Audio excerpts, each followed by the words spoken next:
Good morning, everyone. Welcome to this session of Libraries as Communities. We have great pleasure in inviting Nancy Secrest, our International Treasurer of the Theosophical Society. She is also the International Secretary of the Theosophical Order of Service. Nancy Secrest serves as the International Secretary of the Theosophical Order of Service, and she began her studying metaphysics and comparative religion in childhood, encountered Theosophy in her early 20s, and joined the Theosophical Society in 1980.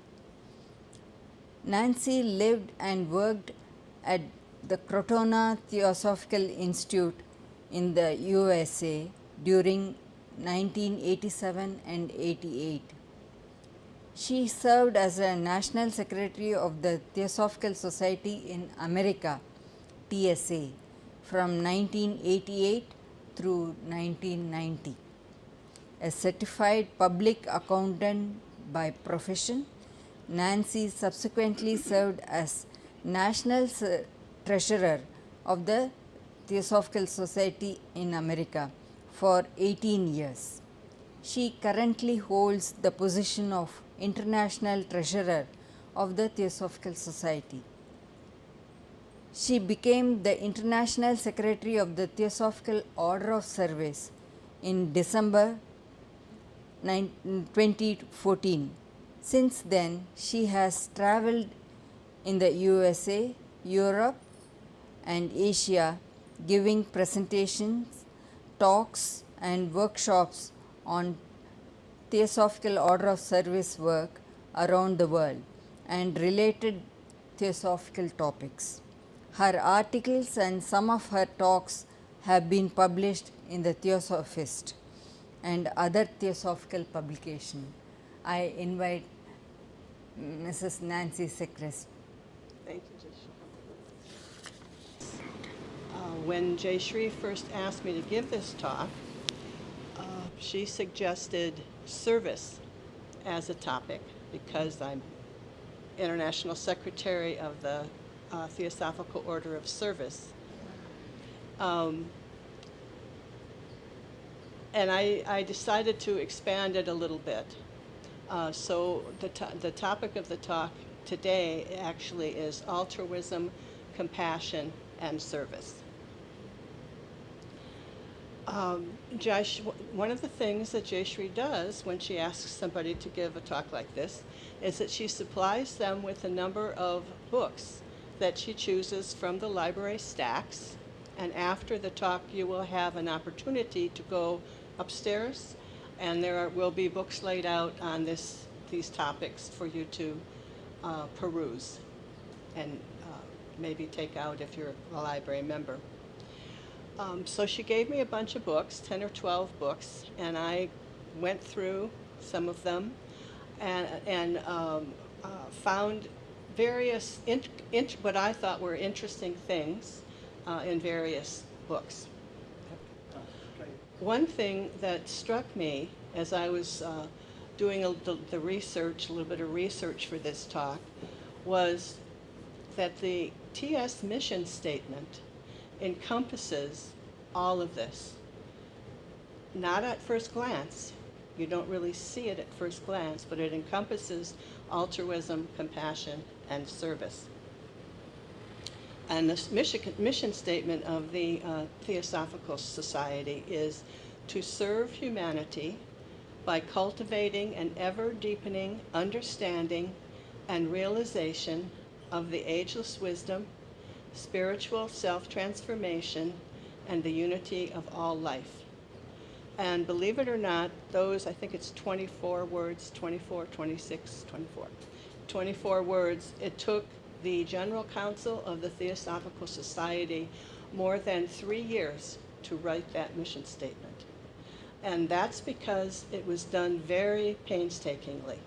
Every single word was examined, not only in English, but in the languages of the various TS countries, to make sure that the exact meaning that we wanted to convey would come across no matter what language it was translated into.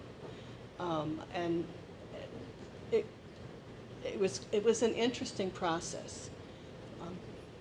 The general secretaries would talk about it for a while, bring up different points, then they would leave, and then the next time they got together, they would talk about it some more. In the meantime, I'm sure people were thinking about different aspects of this.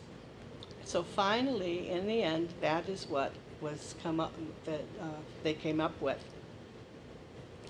And as I said, at first glance, it doesn't look like that statement encompasses these three subjects, but I think it does, and we'll see why. So altruism. What is altruism? Well, in a word, most experts, most people who write about this subject agree that in one word, altruism is selflessness.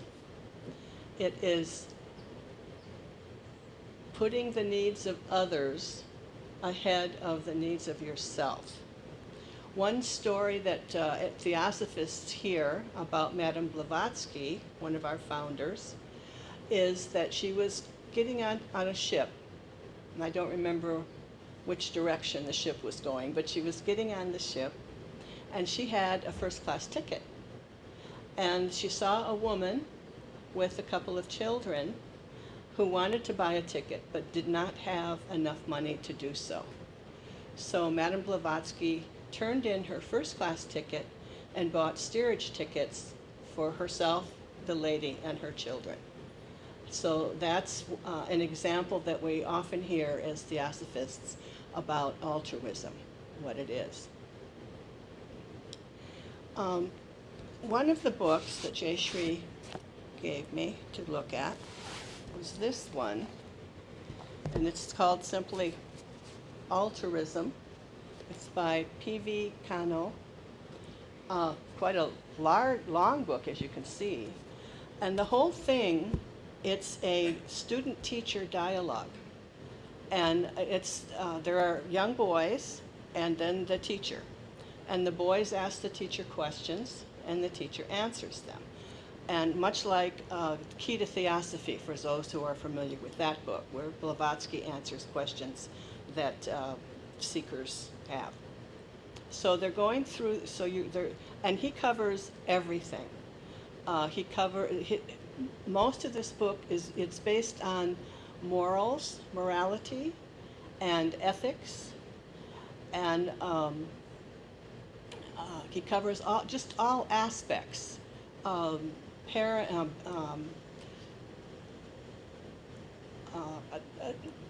The duties of a child to parents, to loved ones, to a neighbor, to anybody, you can think of, and society in general, higher love, lower love, altruism itself by a topic, really a lot of things are covered in this book. But his main thing in the beginning, as he says to the boys, is do unto others, well, his words are, do unto others as you would be done by, which we normally translate these days as do unto others as you would have them do unto you. So to him, this is what altruism is. Now, I suppose you can get into a bit of a conflict with that because everybody doesn't want the same thing. So how do you know if what you want, you would want somebody to do for you is the same thing that you should really be doing for them, is the same thing that they want? You don't always know.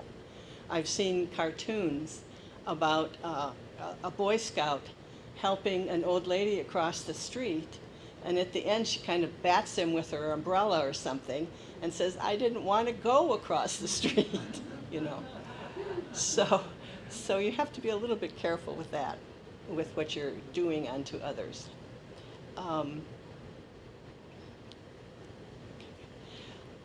I think there are different stages of selflessness. And I was thinking about this just yesterday, and I would, there's sympathy, which is where, where you feel bad for another person. Something has happened to them, they're in a dire state, and you feel bad for them. You've never maybe been in this predicament yourself, but you say, oh, that poor fellow, you know. And then there's empathy. Empathy is based on feelings. So I would say you could compare these to the various levels or bodies, as we call them in Theosophy. Sympathy might simply be physical. Empathy might be more, I've forgotten the word. Hmm?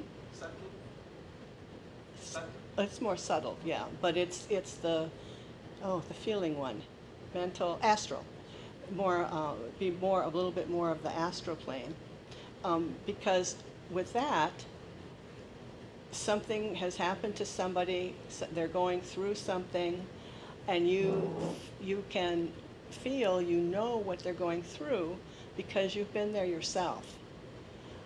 In one of the books I read, it said that you do have to be careful of that. I had never thought of this before, but it said that you have to be careful of that because sometimes it can lead to prejudice. And I thought, what? How can empathy lead to prejudice?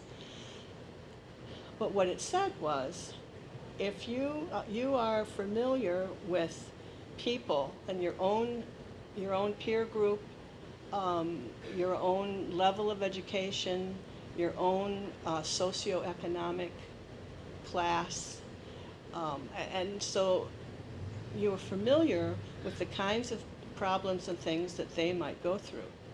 But somebody else who is in a completely different environment from you, you might not know anything about what they go through. What comes to mind at the moment, and since we're in India, is that Indian people who live in a city might not understand some of the things that tribal people, I hope I'm saying that right, who live in a very rural area would go through. They might not understand those things. So they don't really feel empathy for them. They might still feel the kind of empathy that they have as a city dweller. And because of that, they might look down actually on this other person. And like I said, I had never even thought of that until yesterday when I read that. It was kind of interesting. But I can see what the person who was saying this, I can see what they meant. Because we are more akin to those people who we know, those people whose circumstances are similar to our own. So it's much, much easier to feel empathy for somebody like that than it is for somebody whose circumstances you have no cognizance of. Sometimes, I feel bad admitting this actually, that's why I'm hesitating. Sometimes I will travel through our grounds here and I will see the people, we have contractors, people who work on the grounds, and they do all this weed pulling by hand and everything. Very, very difficult work. And it is very difficult for me I can empathize with that to a degree, because in my younger days, I was a gardener, so I know what it is like to pull weeds and stuff. But for a very small patch, these are enormous pieces of land that the people who come in to help us tend to. And I look at them, and I think, I just cannot comprehend how they do this physical labor in heat day after day after day.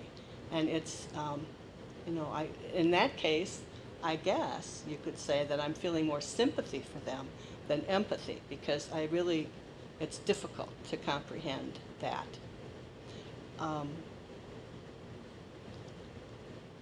Altruism, as I said before, is generally defined as selflessness.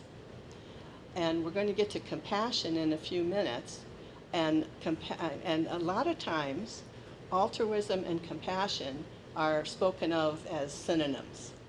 And many people feel that they are, and a lot of times they are synonyms. But altruism can happen purely for mental or logical reasons. There might be some reason where it's selfless on your part, but yet it's reasonable action to be taken to help somebody else, because it also helps you and it also helps others around you, or things like that. So I was thinking about it yesterday. I thought, well, gee, so sympathy can be considered physical, loosely. Empathy can be considered on more of the astral plane, the emotions, the feelings. There are emotions attached to empathy. Altruism, you're a bit more detached, and it's more of a mental thing. Okay. Now, in the case of what I was talking about a few minutes ago with Madame Blavatsky and the lady and the children, I believe that went farther than that, further than that, and often it does, but it doesn't have to. And that's the difference between altruism and compassion. Because compassion is seeing suffering, and the big difference between that and these other things, is seeing suffering and the desire to do something about it. That's the difference. When you are looking at various sources, that is generally what is said, and that is what the Dalai Lama says as well. So that, to me, is more on the Buddhic plane. So there is sort of a stair step there to reach. This book here, this book was very interesting, very different. It's called Contribution to the Experimental Study of Altruism by Therese Brosset.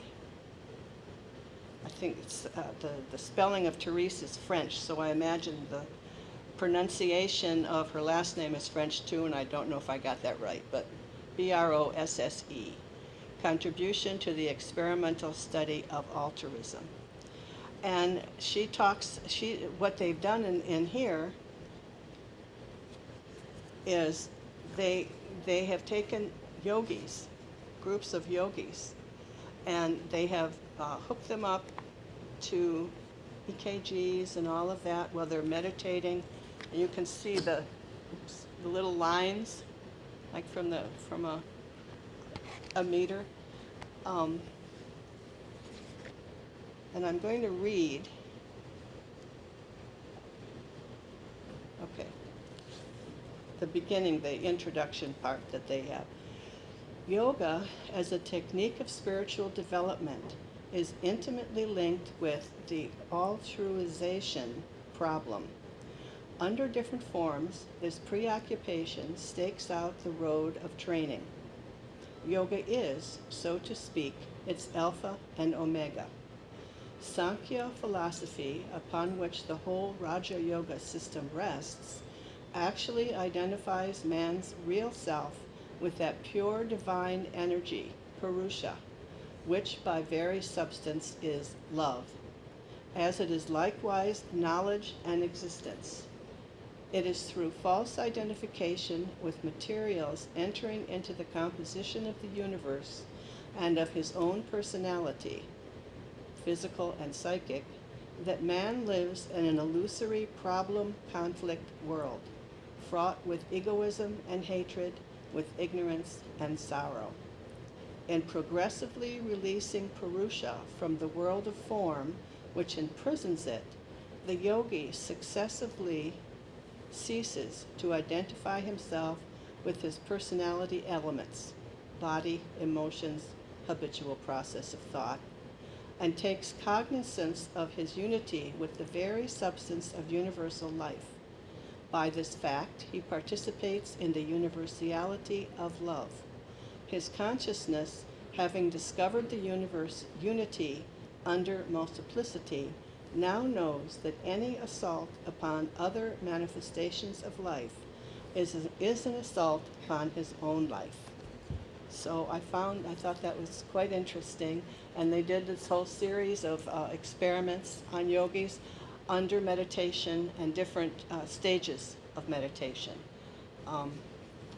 Unfortunately, I would recommend this book to anybody who's interested, except it's missing about 100 pages. Sorry. Sorry, Jayshree, but it is.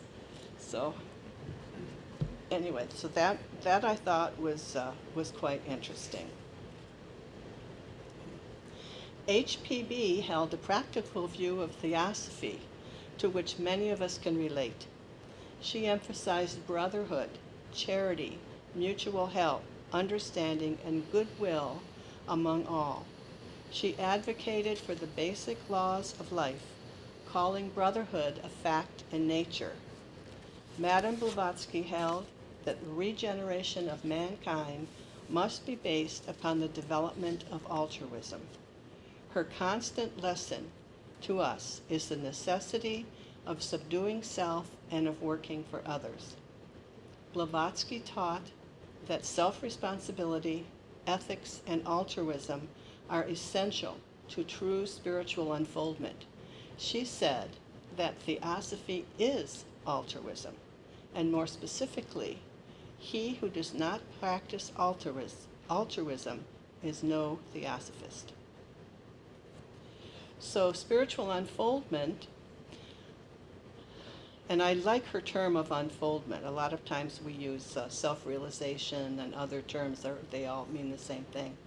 But she talks about spiritual unfoldment, and I really like that. It's sort of like a flower opening. And so how do we do that? I would say that we do that simply by living our lives.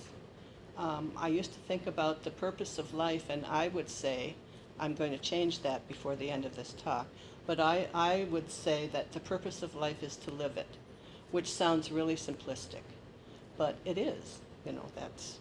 So in that, what that means is that as you go through your daily life, in the various relationships that you are in, mother, father, parent, child, lovers, friends, co-workers, all of those kinds of things, you pay attention to what you do, what you say, what you think, how it comes across. A lot of times we blow it, we make mistakes, but you can't worry about that. You just go on, okay, fine, I'll do better next time, and you just go on with your life and just keep trying to do the best that you can. And so in that process, we unconsciously unfold this self-realization, this spiritual unfoldment. Blavatsky taught that self-responsibility, ethics, and altruism are essential to true spiritual unfoldment. Her work, The Voice of the Silence, tells us that to live to benefit mankind is the first step, and self-knowledge, our ultimate goal, is of loving deeds the child. She also said he who works for himself had better not work at all. Rather, let him work himself for others, for all. For every flower of love and charity he plants in his neighbor's garden, a loathsome weed will disappear from his own. And so this garden of the gods, humanity, shall blossom as a rose. Okay, so brings us now to compassion, the second piece. Compassion, the definition of compassion literally means to suffer together. Compassion, suffering together. Among emotion researchers, it is defined as the feeling that arises when you are confronted with another's suffering and feel motivated to relieve that suffering. That's the big difference between that and any of the other, even altruism. Altruism can contain that. I mean, they're very, very close.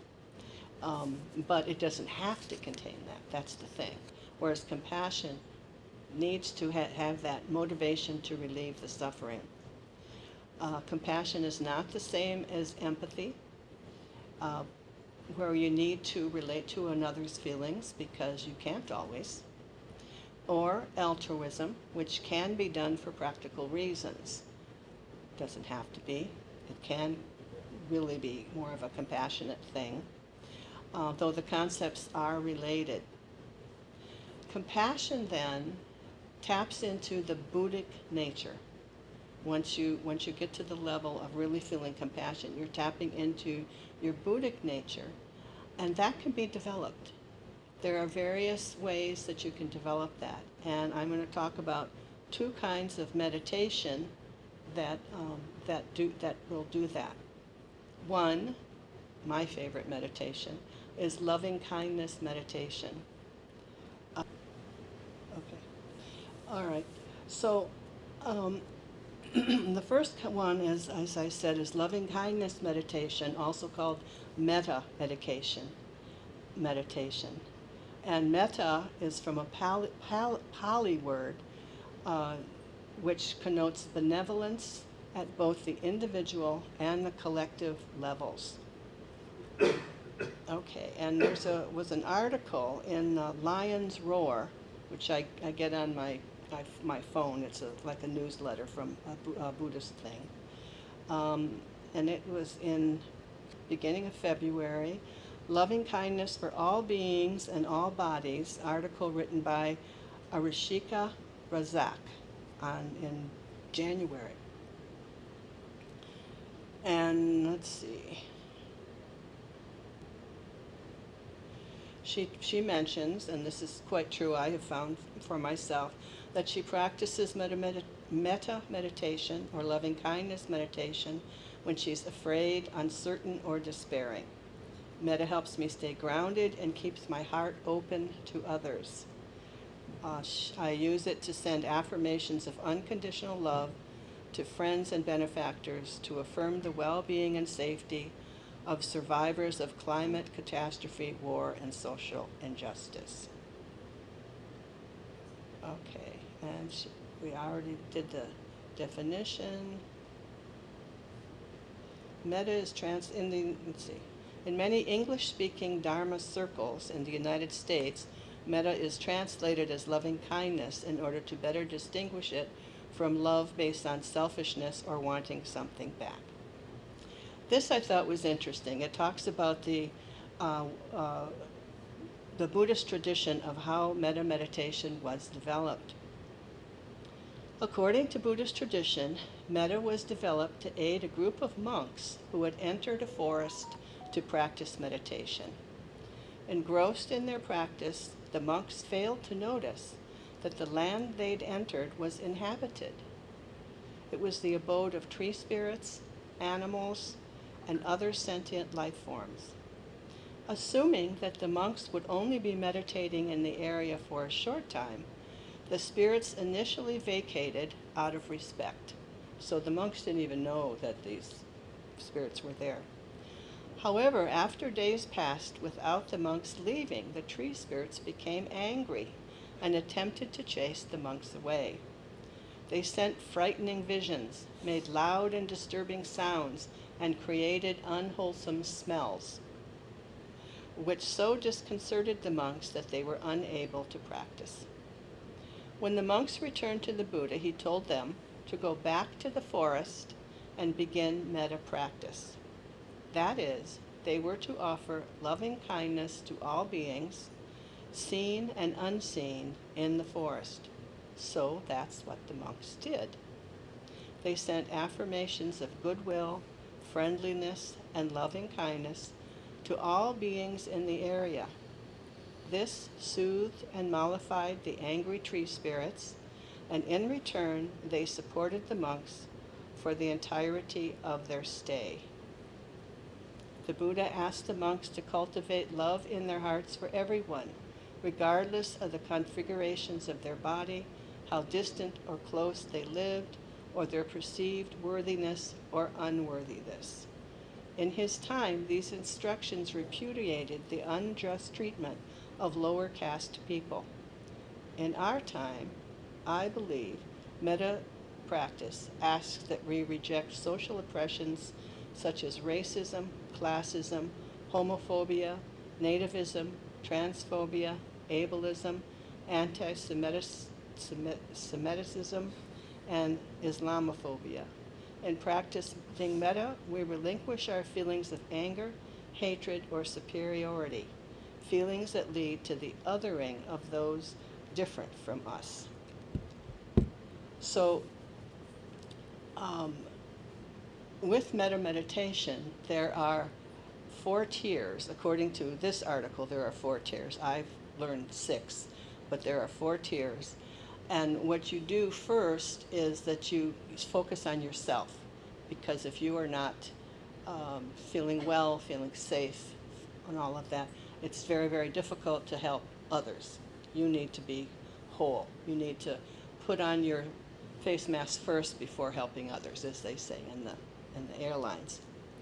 So first you go through the series where there's yourself, and then a benefactor or a beloved, and then in my 6th thing would add family, and then family and friends, and then an unknown person, and then a person with whom you're having difficulty, and then the last one is like really, really, really bad person. And a lot of people have difficulty with this one because I'm talking like a serial killer or Hitler, or really bad people. So what you are saying is that you are saying, may I be happy, may I be well, may I be safe, may I be peaceful and at ease. So you say that, and then you kind of reflect on yourself and wish that for yourself. And then you move to a benefactor or a beloved.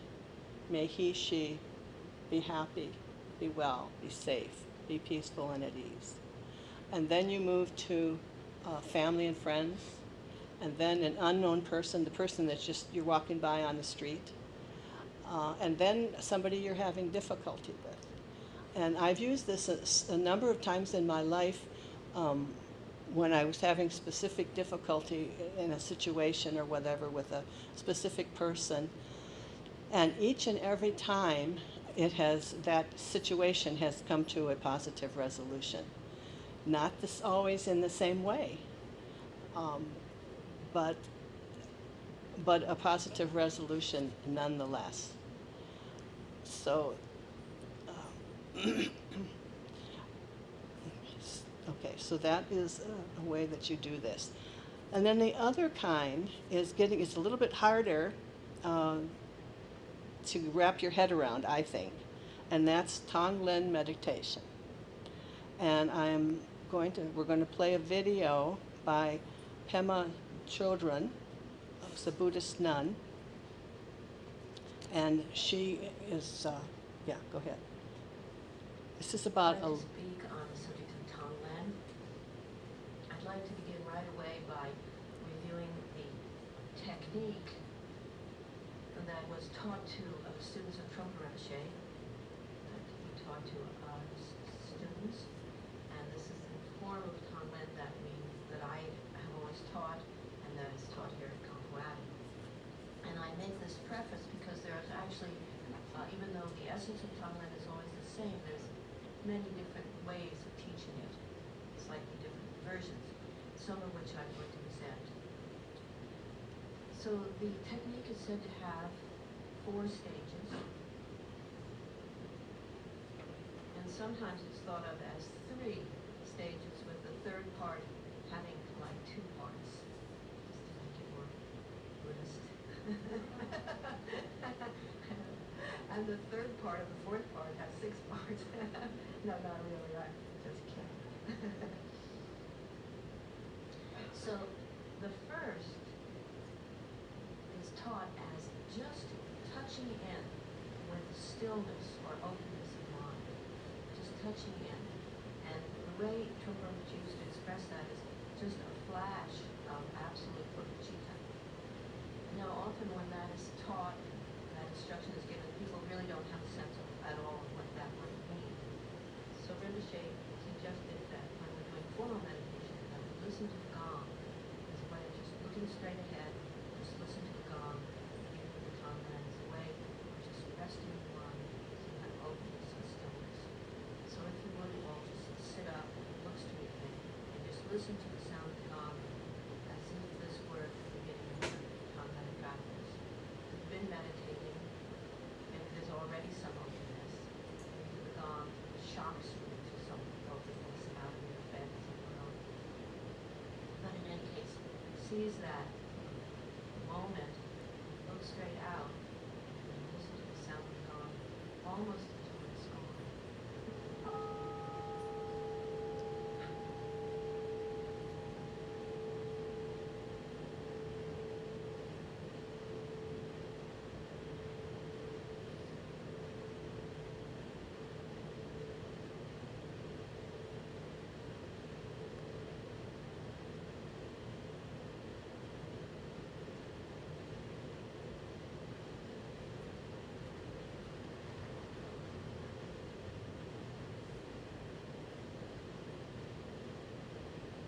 And when it begins to die out, then begin breathing in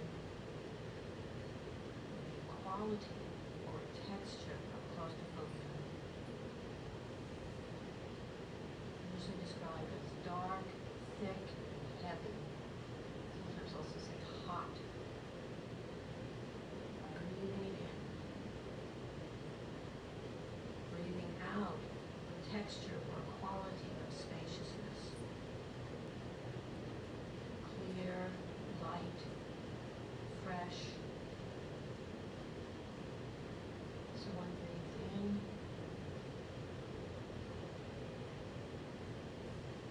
Claustrophobia is a form of visualization.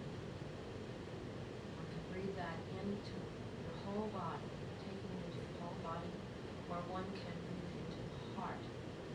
Sense of this more concentrated, claustrophobic, dark, hot, heavy, thick breathing into the heart or the whole body, either way. But in either case, when you breathe in, it's a sense of opening. Sometimes the image is used of the heart widening, getting very, very large so that you can take in any amount of claustrophobia because you just expand as much as you can. So in a way, it's an exercise of opening the heart to what we usually want to push away. So visualizing the dark and hot skin, visualizing clear, white, cool, refreshing going out. It's a very thorough sending out, like sending it out from all the pores of your body, radiating it out. And during this stage, your eyes can be open or closed. The Lojong slogan is to practice taking and sending on the medium of the breath. So that's to say you synchronize this with your breath.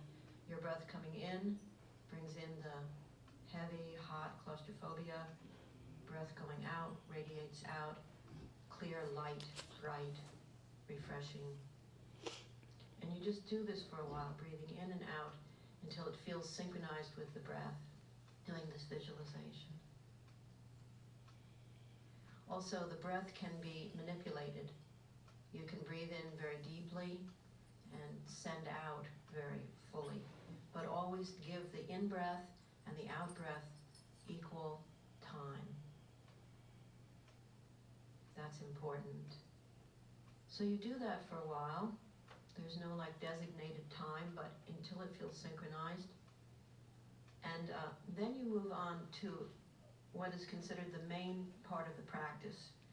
And here you use a specific object.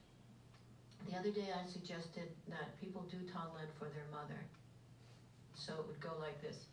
Breathing in, you take away from your mother anything that you feel, and your mother can have already died. That's all right, it doesn't really matter. Just to have a visualization or hold the face or the name of your mother, taking away from her, breathing in from her anything that you feel used to cause her distress or currently causes her distress. And sending out relief in whatever form you wish.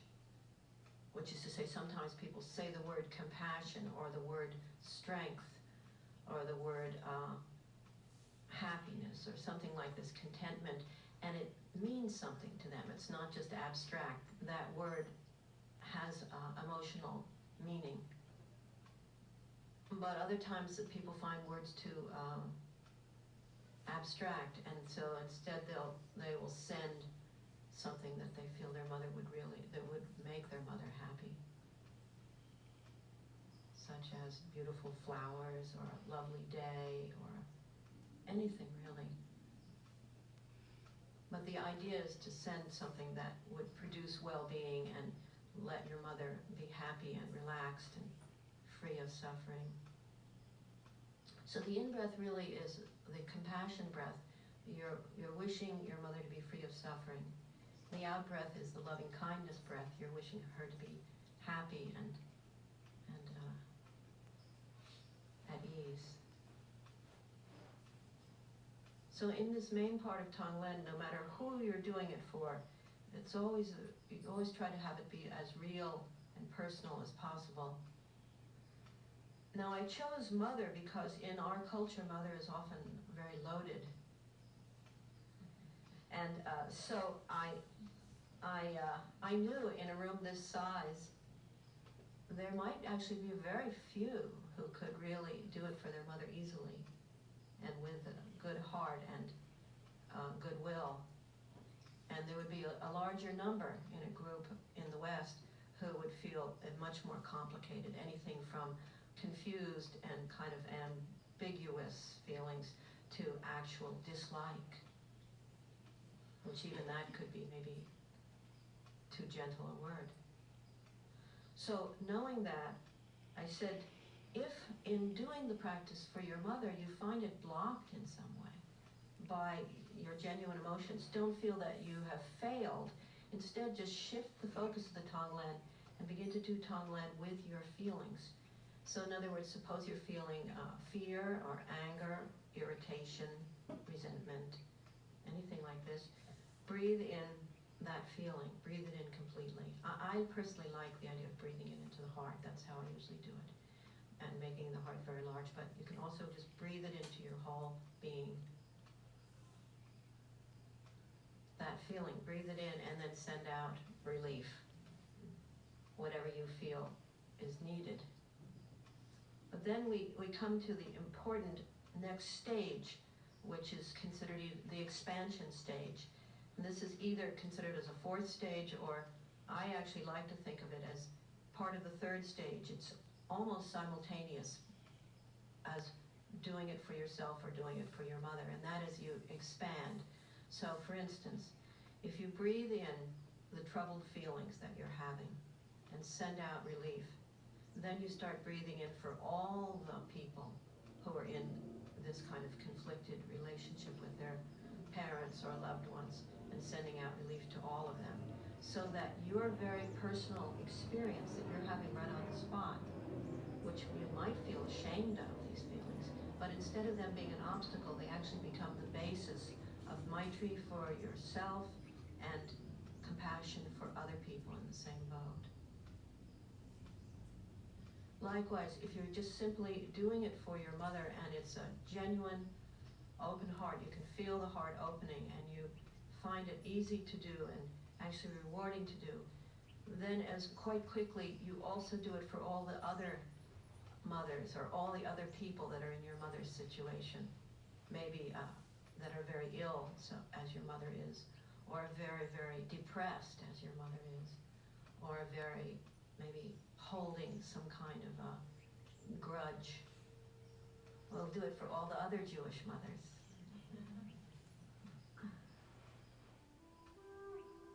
Okay.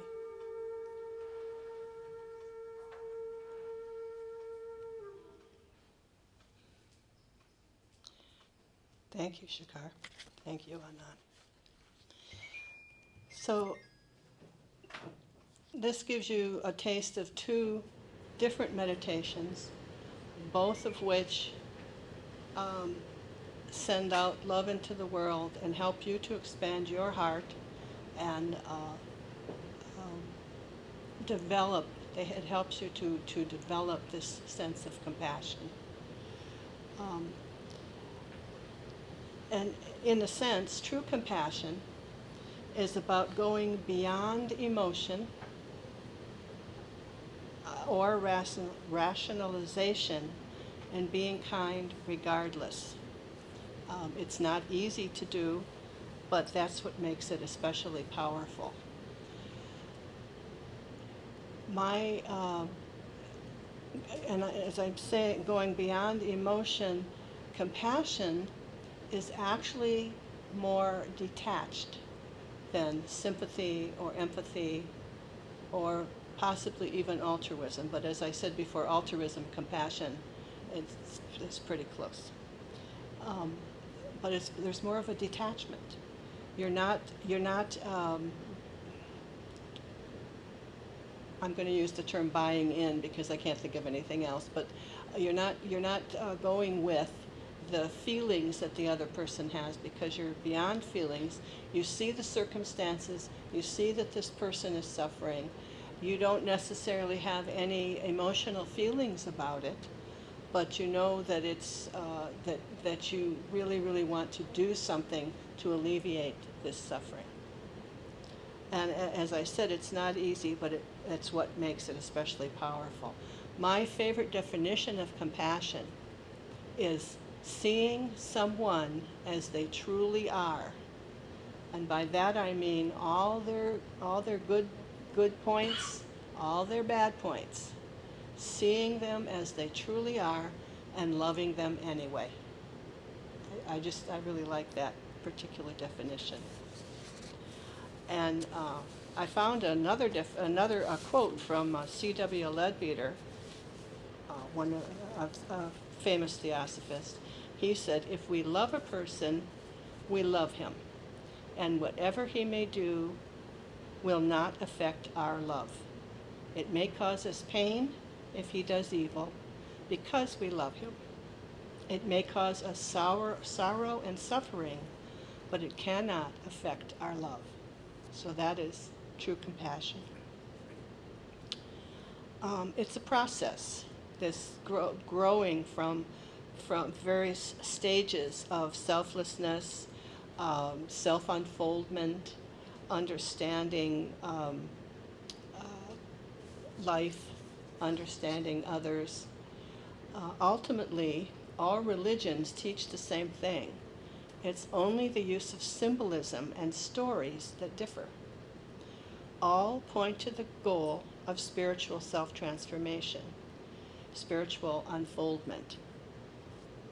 I like the use of Blavatsky's term of spiritual unfoldment for this process because it indicates that we don't have to transform into anything. We're already spiritual beings. We just need to unfold the layers to get back to who we really are, to the source of our being. It's like peeling an onion, and paradoxically, like peeling an onion, when we reach the center, there's nothing there. The Buddhists would call that attaining emptiness. When one is aware of this emptiness, one is aware of unity. Okay, service. I'm going to have to skip some stuff because we're getting... in her turn, Annie Besant was a proponent of living theosophy in both our inner and outer lives. In talks, she said that we exemplify it with our own actions, with service to others, to those who suffer. And that's all of us, isn't it? We all suffer in our lives. There are many types of service. I am the International Secretary of the Theosophical Order of Service. That's present in about 36, 37 countries in the Theosophical world.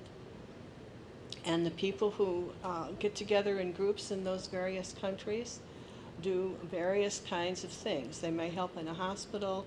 They may help with animal well-being. They may help with giving food, funds, and medicines to people who need them. Various things. It's just amazing the kinds of things that some of these groups come up with. I'm not going to go into that very deeply because we are running out of time. So, service can be from smiling at someone who you pass in the street.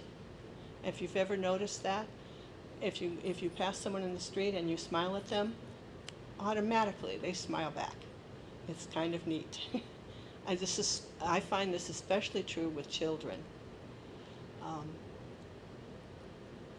But you have to be careful because parents worry about their children, so you don't want to get too close there. So if smiling is fine, nothing else. So you can start with that, and then you can go into doing just building a hospital. I mean, all kinds of things, the various educational situations that help, giving scholarships to people, there's all kinds of things. Rada Bernay, past president of the Theosophical Society, explained it thus: it is not merely the doing of the work which is important, but the manner in which you do it and the purity of purpose behind it. So that's really important. And I have a quote from this book. I really like, this was my favorite book that Jay Shri shared with me. It's actually written by Gandhi. It's called The Art of Living. It's by Gandhi. And I have a quote from the preface. This quote was written by Anand T. Hingorani. So, of all the arts that man tries to learn and cultivate, perhaps the most difficult of accomplishment is the art of living. Human life is a complex affair and a series of compromises. There is an unbridgeable gulf between the practical and the ideal. It is not always easy to achieve in practice what has been found to be true in theory. Nevertheless, it behooves man to make a sincere and ceaseless endeavor to try to master the art of living, as that alone makes for his real happiness and peace of mind. So what does this art of living consist in? It consists in the true understanding of the purpose of life, and so regulating our conduct as to bring the realization of that purpose nearer and nearer every day. The purpose of life, according to Gandhi, is to know oneself. That's why we're here. This knowledge of self can accrue only to a person who has merged himself in the ocean of humanity and who has identified himself with all that lives. This is a big theme of Besant's too, the identification with all that lives. And as the sum total of that life is God, we can get into a whole big discussion about the word God. I have feelings about that. but whatever you consider to be God or the highest in your life. The service of God's creation inevitably leads one to self-knowledge, that is, self-realization. Thus, selfless service becomes the alpha and omega for one who seeks to know and realize himself. Now, I said in the beginning that as I went through these things, I was reminded of the TS mission statement, which is to serve humanity, so you've got service, by cultivating an ever-deepening understanding and realization of the ageless wisdom, spiritual self-transformation, and the unity of all life. And as we go about this spiritual self-transformation, this unfoldment, as Blavatsky calls it, we ultimately realize the unity of all life. So to me, it ties in very, very well with that. In conclusion, I will end with these words from Mother Teresa, as I think they kind of tie together all that we have been exploring. She said, "If you are kind, people may accuse you of selfish, ulterior motives. Be kind anyway. If you are successful, you will win some false friends and true enemies. Succeed anyway. If you are honest and frank, people will try to cheat you. Be honest anyway. What you spend years building, someone could destroy overnight. Build anyway. If you find serenity and happiness, they may be jealous of you. Be happy anyway. The good you do today will often be forgotten by tomorrow. Do good anyway. Give the world the best you have, and it may never be enough. Give your best anyway." Thank you. All of us here, and on behalf of everyone present here, we are really appreciative and thankful for your presentation. Thank you. Thank you, Jayshree. Thank you for sharing this book. I really like it. This book is Art of, well, maybe I shouldn't sit down. This Art of Living book has a handwritten little piece here from Gandhi. And I saw that and I thought, wow, that's a treasure. You know, Thank you very much for coming. We will have some tea and snacks. Thank you very much. Huh? You can go up and there is a display of books on altruism, compassion, and service. Thank you.